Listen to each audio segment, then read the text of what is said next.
So এটা হলো একটা লাইট সেন্সার আর ড্রাগ সেন্সার। তো যখন আমি এখানে লাইট দিচ্ছি দেখতে পাচ্ছ বাঁদিকের লাইটটা জ্বলছে, যখন আমি লাইটটা সরিয়ে দিচ্ছি অটোমেটিকলি দেখো ডান দিকের লাইটটা জ্বলছে।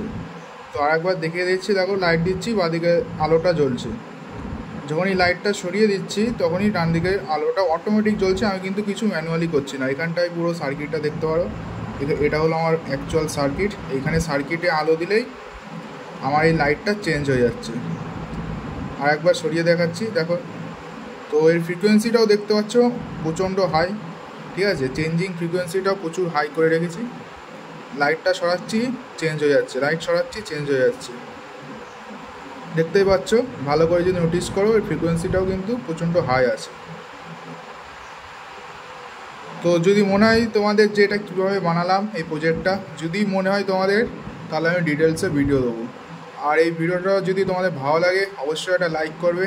আর যদি তোমাদের ইলেকট্রনিক্স আর ইলেকট্রিক্যাল রিলেটেড প্রজেক্টে ইন্টারেস্ট থাকে তো আমাদের চ্যানেলকে অবশ্যই সাবস্ক্রাইব করবে।